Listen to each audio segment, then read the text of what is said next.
Touch the earth, reach the sky, walk on shores while spirits fly, over the ocean, over the land, our faith, our quest to understand.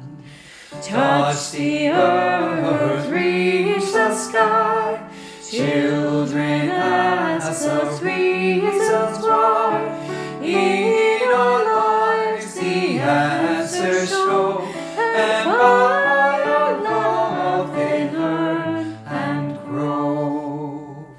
Touch the earth, reach the sky, all are born and all shall die. Life's a time left in between, to fall a star, to build a dream. Touch the earth, reach the sky, hug the laughter, feel the cry. May we see where we can give, if this is what it means to live.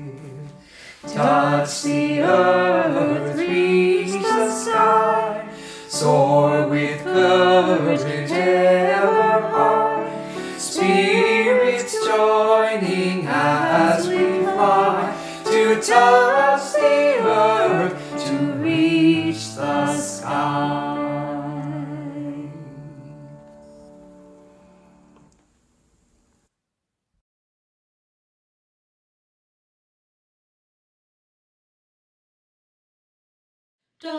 Donano bis pacem pacem, donano bis pacem. Donano bis pacem, donano bis pacem, donano bis pacem pacem, donano bis pacem, donano bis pacem pacem, donano bis pacem.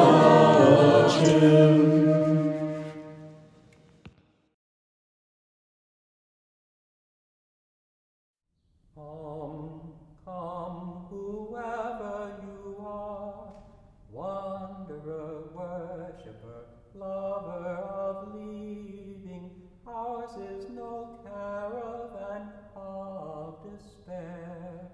Come, yet again come. Come, whoever you are, wanderer, worshipper, whoever you're living, cause it's no caravan of despair. Cause it's no caravan of despair. Cause it's no caravan of despair. Cause it's no caravan of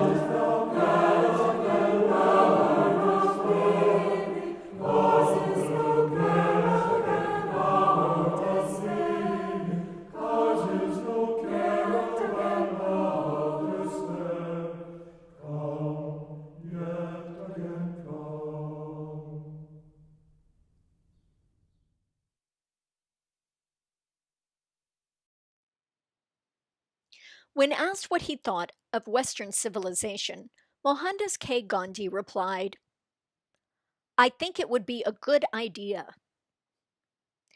When I chose those opening words for today's service over a week ago, I had no idea, of course, just how prophetic this choice of topic would become.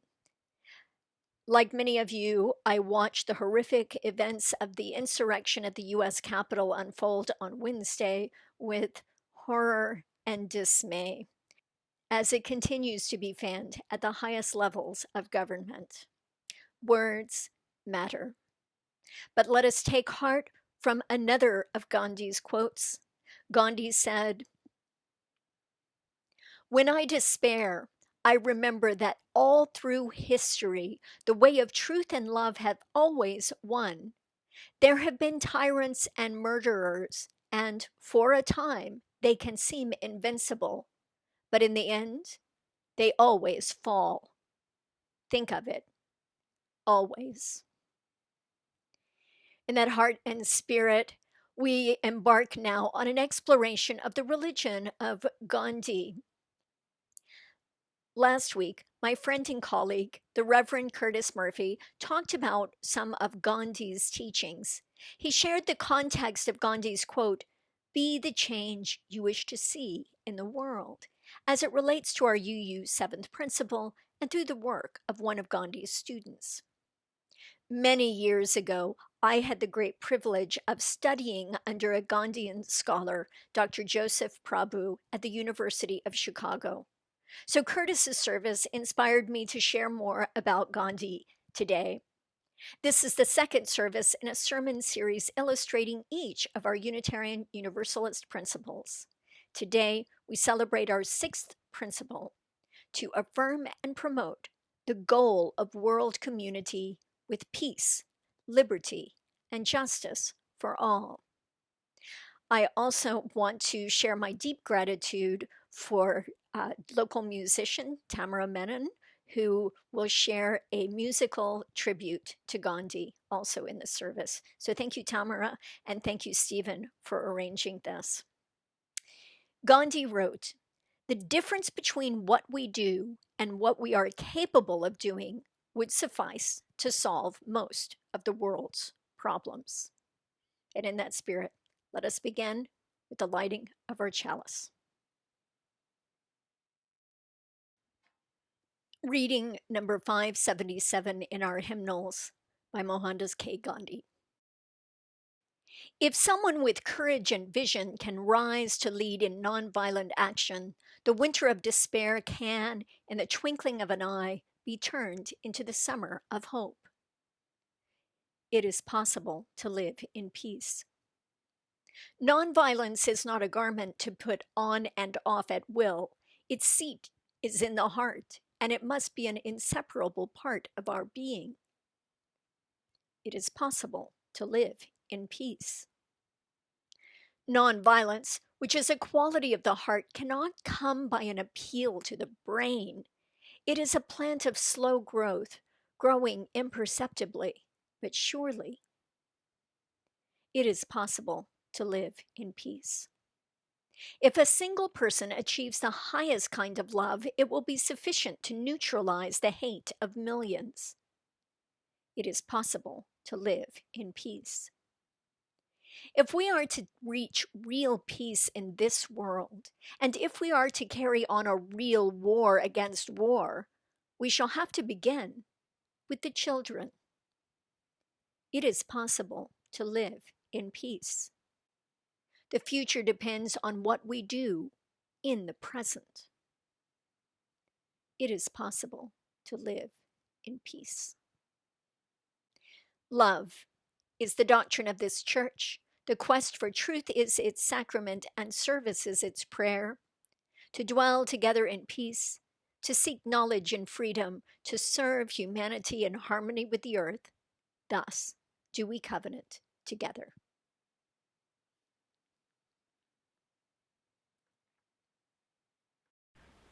One, each person is important. Two, be kind in all you do. Three, we help each other learn. Four, and search for what is true. Five, all people have a voice. Six, work for a peaceful world. 7, we care for Earth's lifeboat, and that brings us back to me and GRU. Meh, I'm the lifeboat.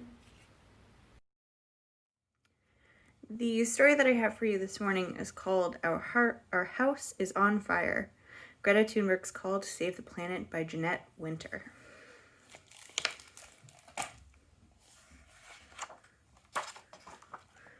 You are never too small to make a difference. Greta Thunberg.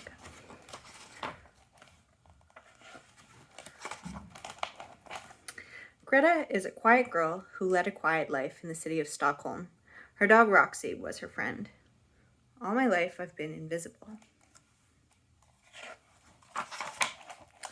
The invisible girl in the back who doesn't say anything.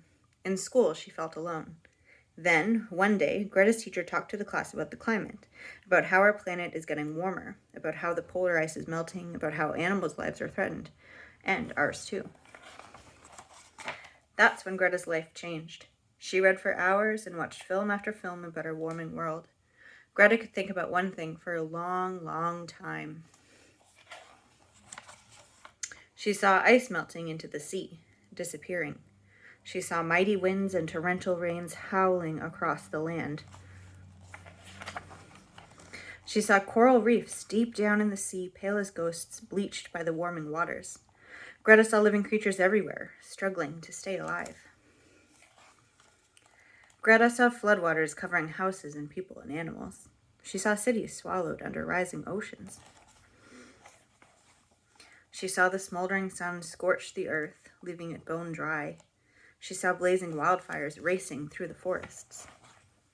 Our house is on fire. Greta became sad, thinking about the climate all the time. She barely ate or spoke. Those pictures were stuck in my mind. The sad days went on for a long time, each day more unhappy than the next. There might not be a world to live in when she grows up. What use is school without a future? What can I do? She wondered. Greta decided to go on strike from school, for the climate. Her parents understood. Greta skipped school on one Friday and took her poster, School Strike for Climate, to the Parliament building to sit on strike. She hoped lawmakers would see her. People walked past, too busy to notice. Greta was invisible there, too. She was at the Parliament building every Friday, even in the rain. Then word of her strike began to spread. Little by little, other school strikers joined her. On Friday, Stockholm schools were a bit empty. More people started noticing the child strikers, and word spread through cyberspace about the Friday school strikes. Children started striking everywhere. If grown-ups won't act to save the planet, children will. The quiet girl who always felt invisible was asked to speak to very important people at the United Nations climate talks in Poland. Greta only spoke when she thought it was necessary. You say you love your children above all else, and yet you are stealing their future in front of their very eyes. We need to keep the fossil fuels in the ground. The quiet girl was invited to speak to important people at the World Economic Forum in Davos, Switzerland. It was necessary to speak. I don't want you to be hopeful. I want you to panic. I want you to feel the fear I feel every day. I want you to act as if the house was on fire, because it is. Greta's protest, all alone, sparked a worldwide children's march. Her quiet voice, joined by thousands of voices, became a roar. Can you hear us?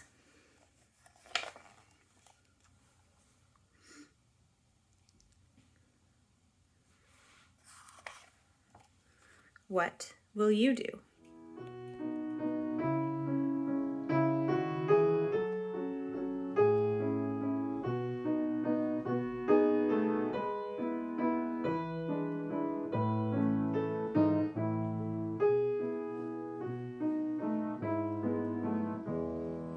One more step, we will take one more step, till there is peace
He believed in the worth and dignity of all persons and worked tirelessly to create meaningful work for all citizens to share in communal good, bound together not by shared interests, but by a spirit of neighborliness.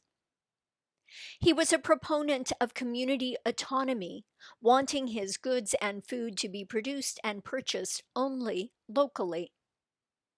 He called for the application of conscience in all our political systems, identifying the roots of violence as wealth without work, pleasure without conscience, knowledge without character, commerce without morality, science without humanity, worship without sacrifice, politics without principles. The roots of violence.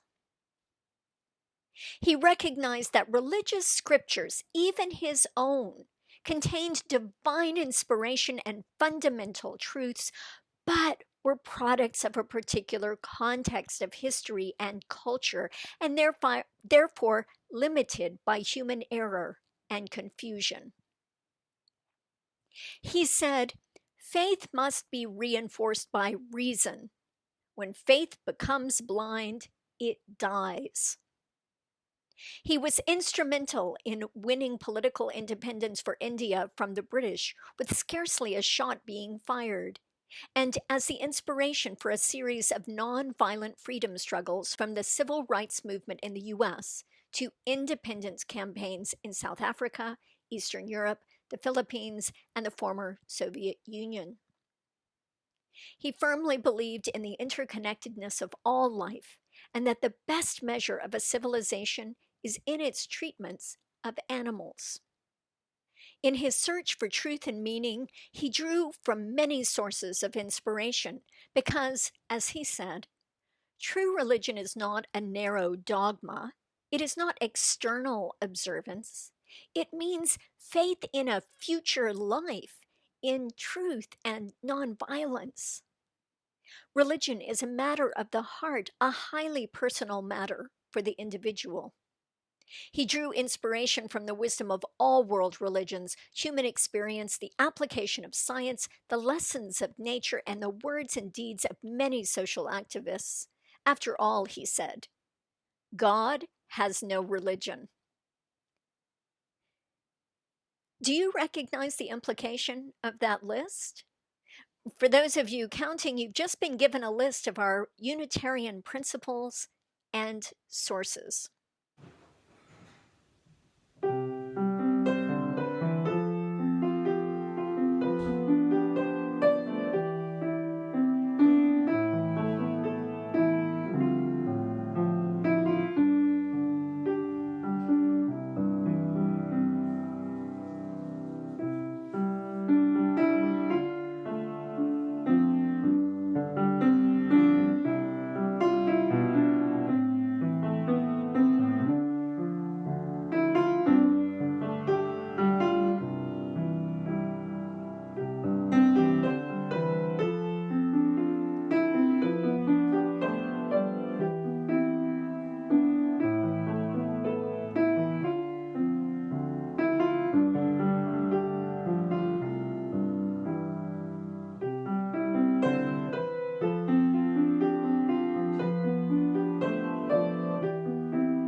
It is no accident that Unitarian Universalists so often quote and even revere the example of Mohandas K. Gandhi.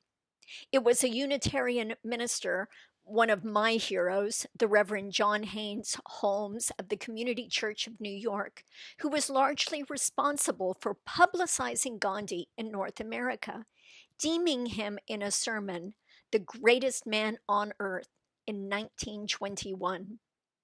Gandhi and Holmes carried on a correspondence and met several times over 2 decades, and Holmes awarded Gandhi the very first Community Church Medal for Distinguished Religious Service for Humankind in 1932. Holmes was instrumental in Gandhi's autobiography being published in North America and published his own memoir of their friendship in a book called My Gandhi. Our Unitarian Universalist adulation of Gandhi is not unique. In 1999, Time magazine polled its worldwide readership to vote for the most significant person of the 20th century, and Gandhi was a close second to Albert Einstein. Gandhi scholar Joseph Prabhu notes the choice as appropriate since Einstein undoubtedly revolutionized our ideas of the physical world, whereas Gandhi can be said to have revolutionized our ideas about the moral, political world. Born and raised a Hindu, Gandhi had only a passing interest in religion until his Christian friends began pressuring him toward conversion to Christ as the only route to salvation. Gandhi began what he called in his autobiography his experiments in truth, and came to believe that all religions were branches of one tree with shared roots of understanding from which all human truths are nurtured. He wrote, "The various religions are like different roads converging on the same point. What difference does it make if we follow different routes, provided we arrive at the same destination?" Yet, for all his claims of generality, Gandhi was a man of particular beliefs and firmly identified as a Hindu. It is challenging to explicate Gandhi's ideas because although there are over 100 volumes of his collected writings, he never systematized his philosophy or theology. Thus, in 2005, when I had the good fortune to study this material with Gandhian scholar Dr. Joseph Prabhu, we culled over a variety of sources and readings from the scholars who collated the body of those writings, rather than read the original sources themselves in most cases. So it was from those notes and readings that I will be quoting from today. Gandhi believed the purpose of religion is to shape the spiritual man who controls all his thoughts and actions by truth and nonviolence, and that truth and nonviolence served as the master key for unlocking our understanding to the commonality of all religions. J.T.F. Jordan's in the book Gandhi's Religion, A Homespun Shawl, explicates 4 pillars of Gandhi's religious thought, and these pillars mostly divide Gandhi from other understandings of Hinduism. I found I cannot improve upon the author's summary, so I'm going to quote Jordan's in some length here. The first pillar of Gandhi's religious foundation is that the only real and permanent center of religion is the spirit within humans, not a god or a book or an organization or an institution.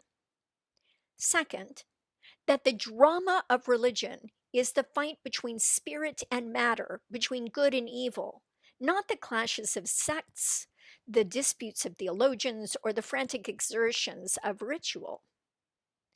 Thirdly, this fight for freedom can only be fought and won by personal moral action, not by ritual, sentimental devotion, or mystical endeavors. The fourth pillar is Gandhi's quest to free the spirit by practices of austerity, to renounce bodily urges and needs. Gandhi used his body in endless experiments of celibacy, diet, and other rigors in a quest in what he saw as spiritual purification by trying to be in total command of all of his bodily functions. Have you noticed in this description the paradox in Gandhi? We tend to romanticize and canonize him. Albert Einstein said of Gandhi, "Generations to come, it may be, will scarce believe that such a one as this ever in flesh and blood walked upon this earth." But to make Gandhi a saint is to rob him of his full humanity in all its contradiction and complexity. Let us not negate the useful paradox. While Gandhi unequivocally identified as a devout Hindu, please understand that his interpretation of Hinduism was disputed by the orthodox and the mystics alike. While he calls for the unity of all faiths and inclusivity of Hinduism, his own definition of religion is dogmatic. While he negates the value of ritual, his own spiritual practices are austere rites of self denial. While he preaches compassion and tenderness, his demands of his followers in his ashrams were equally austere and judgmental. While he celebrated the law of nature as primary, he advocated renunciation of the body and its urge toward hunger, sleep, and sex, even for procreation, and at one time deemed celibacy as a necessity to social reformation. Gandhi taught nonviolence to others, while in some of his personal spiritual practices seemed to advocate violence to his own person in his rigidity. One would do well to acknowledge the paradoxes as part of the human condition of imperfection. Taken in the totality of his history and context, we can more fully understand Gandhi by engaging with these inconsistencies as complexity, rather than by ignoring them or deeming them evidence of hypocrisy. Gandhi called his autobiography My Experiments with Truth, and every experiment might lead one to a new conclusion, a new revelation, a personal transformation, and thus another experiment. So, with Gandhi's personal limitations acknowledged and his four understandings of religion on which his thought was based, let's turn now to the fundamentals of what a religion defined in those ways yield when put into actual practice. Because Gandhi said the only true religion is the one that can be put into practice. The four fundamentals of Gandhi's ethical religion are: one, that it deals solidly with this world, in the here and the now, and the impact that we can use to change it by fully embracing our present circumstances. He had a sense of urgency in the present, which might seem to contradict a Hindu understanding of reincarnation. But Gandhi explained that in this known life, this time around, will determine the future and any future rebirths, so that what we do in this life right now matters. 2. Gandhi emphasized social obligation rather than individual interests. Belongingness to a community and acting for its greater good beyond one's self-interest was, in essence, truly acting in one's self-interest. We've heard similar ideas from the Universalist theologian Hosea Ballou and Unitarian James Luther Adams. 3. For Gandhi, the means and ends are continuous. That is, the process matters. And a just goal met by immoral process yields negative returns in the moral balance. We have control only over the process and not over the ultimate ends of our intentions, which lie in the future. Only the process happening in the now is within our control. Success is found not in the achievement of our goals, but in our dedication and loyalty to the steps taken to get there. Put another way, it's about the journey and not the destination. Again, a value that you share. Finally, Gandhi's religion was holistic. There is no division of the sacred and secular, of religion and politics, of self-development and service to others. Everything was important. Whether he attended to prayers or policy, whether explicating dental hygiene or examining political strategy, whether experimenting with dieting or compiling a dossier to advise a government. All of it is holy work. Or as Unitarian Universalist musician Peter Mayer sings, everything is holy now. Gandhi's understanding of religion evolved as a series of revelations about the nature of truth. He changed his beliefs over time as he experimented with new truths and encountered the lived truths of others. For example, he once claimed, "I worship God as truth only. I have not yet found him, but I am seeking after him." But later, he determined that claim to be too restricting, particularly for humanists. So he reversed it, writing, "God is truth, but God is many other things also. That is why I prefer to say that truth is God. You may simply worship what you find to be the truth, for truth is known relatively." It is important to note that for Gandhi, as Hindu, the word truth carries a larger meaning than it carries in our common parlance of factual correspondence of confirmation of reality. Gandhi's definition of truth also includes moral implications, an existential phenomenon, and intimations of transcendence. Scholar Raghavan Iyer writes, Gandhi could not regard truth either as solely the object of reason or as simply the product of human decision. For Gandhi, truth is nothing less than the splendor of reality and cannot be gained without an understanding of the eternal law of nature. But when it is perceived and seized, it must be acted upon. In this sense, truth must be discovered and created, found and enacted. In this activist view of truth, it is not enough for thought to be based upon truth. The life of the thinker must express it, must represent it visibly in his actions. Given Gandhi's definition of truth and his four fundamentals of ethical religion, that it is a holistic endeavor based on our present lives, entailing social action achieved through moral means, it is easy to arrive at Gandhi's own conclusion that for religion to be relevant, it must be expressed through political activity. Note that the bond between religion and politics must not be confused with the issue of separation of church and state.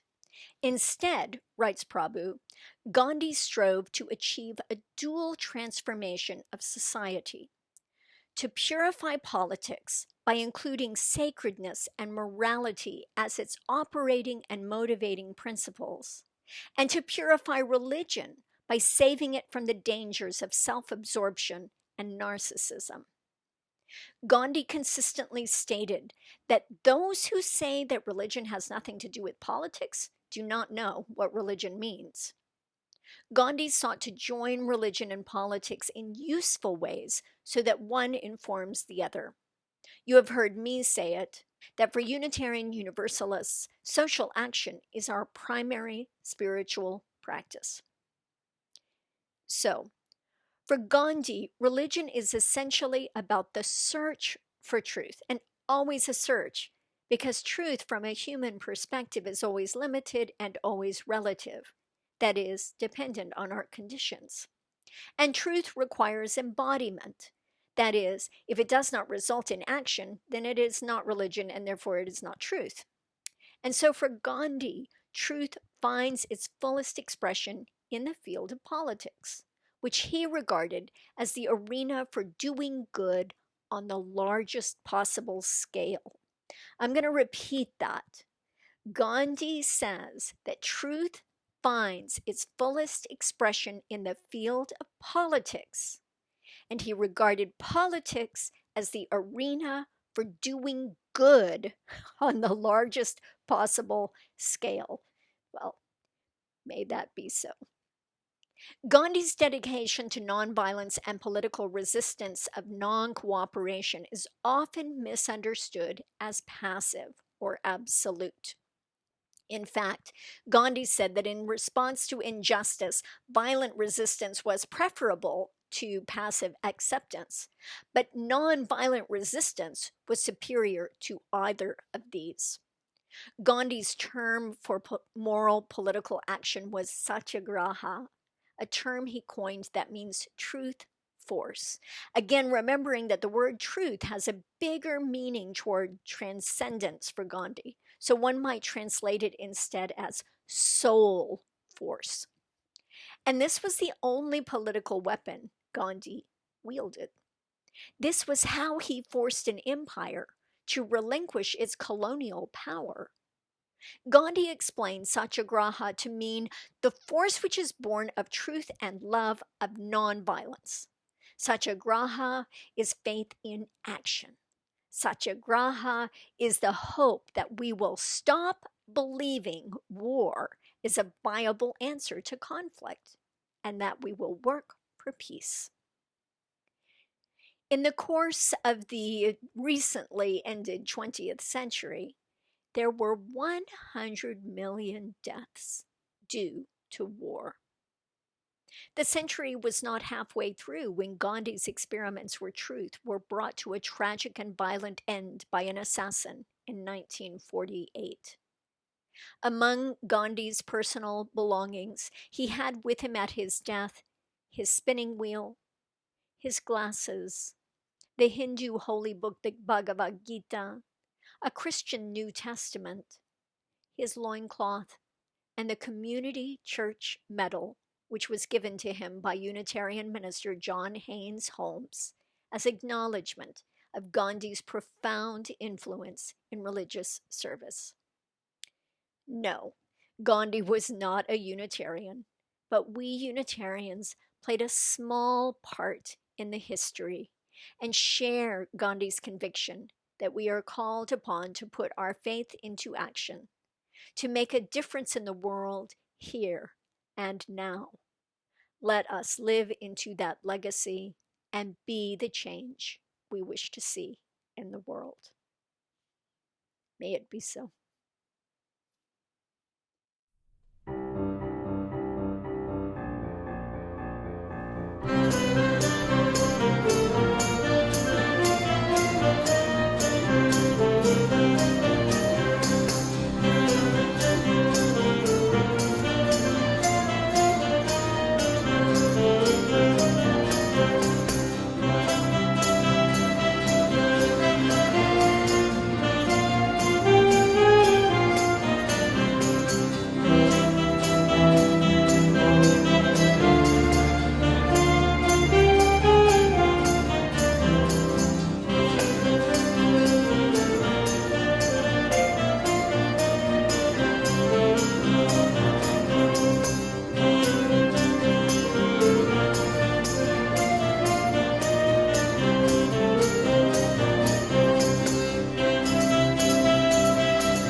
Gandhi wrote, "If in despair, be creative.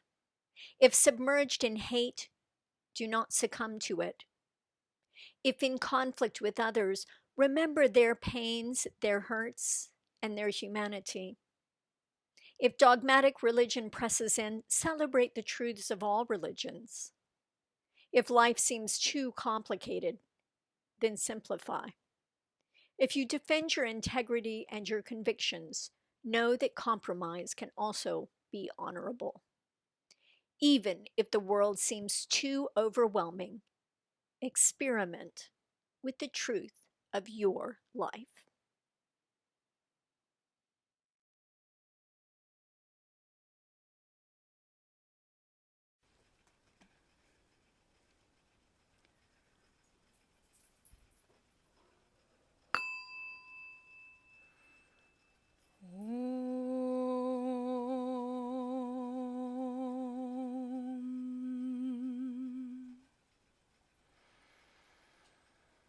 Sri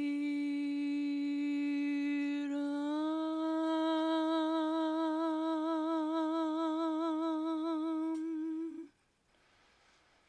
Jai Ram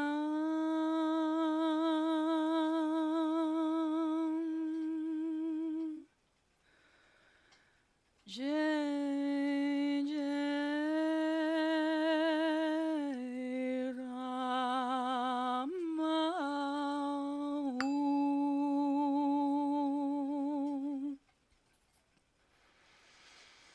Sri Ram Jai Ram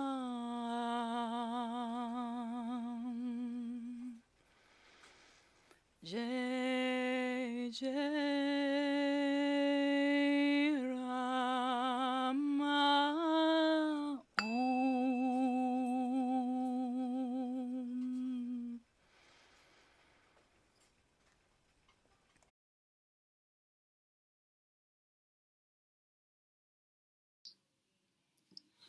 Namaste. Growing up, Gandhiji has been a vision of resistance and justice through peace, as well as resilience and freedom. Simple living and high thinking was the greatest lesson that continues to reverberate from my and every Indian's childhood to this day. Yogesh Tripathi and I, Tamra Menon, are delighted to be able to share with you a couple of songs that speak to his legacy. The first song is Vaishnav Janto, a prayer that echoes Gandhiji's legacy of empathy, compassion, community strength, respect for women, detachment from materialism, to achieving peace and harmony. This prayer is followed by a secular prayer that celebrates and embraces humanity, regardless of religion. Due to the pandemic, unfortunately, we are unable to perform in front of you, but we hope that you enjoy our music, and we wish you love, wisdom, and strength to get through these challenging times.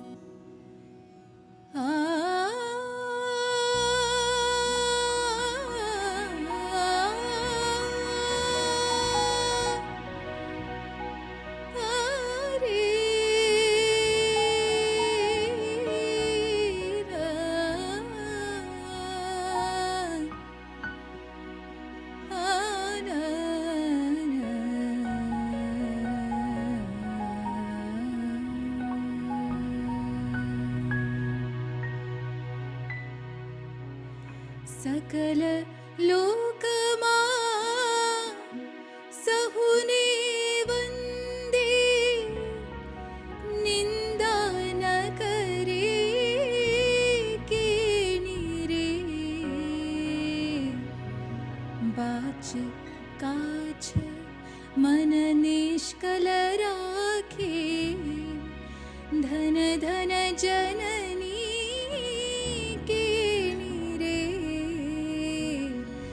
वैष्णव जन तो तेने कहिए जे पीड़ पराई जान रे पर दुखे उपकार करे तो ये मन अभिमान नान रे वैष्णव जन तो तेने कहिए जे पीड़ पराई जाने रे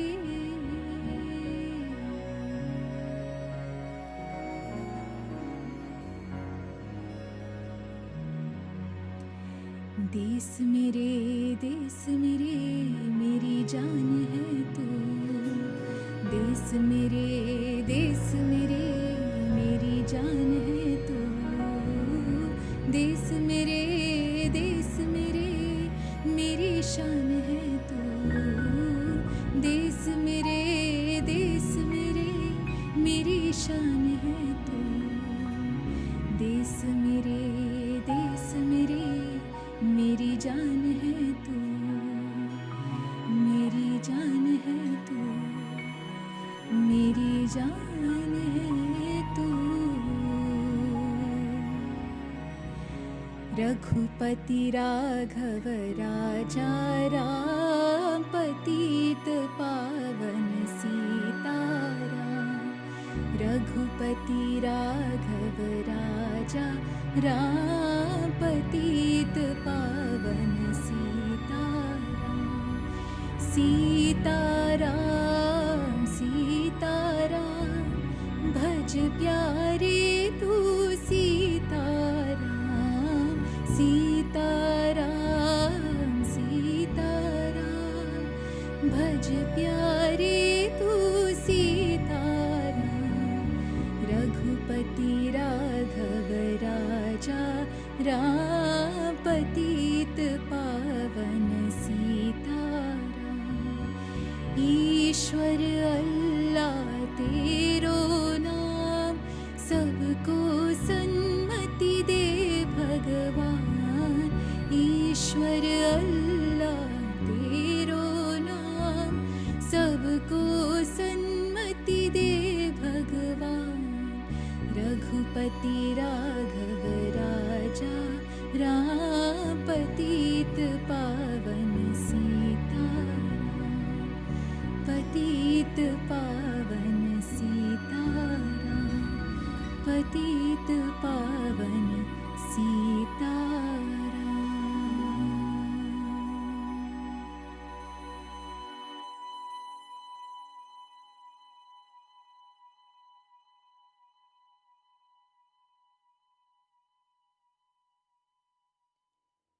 Our closing words are an interfaith hope of Gandhi's. He wrote, I came to the conclusion long ago that all religions were true, and also that all had some error in them. And whilst I hold by my own, I should hold others just as dear as I hold my own. So we can only pray if we are Hindus. Not that a Christian should become a Hindu, but our innermost prayer should be a Hindu should be a better Hindu, a Muslim a better Muslim, a Christian a better Christian. In that spirit, may we also, friends, learn to be better Unitarian Universalists, learn to be better humans. May it be so. Maybe carry the flame and let the people say, Amen.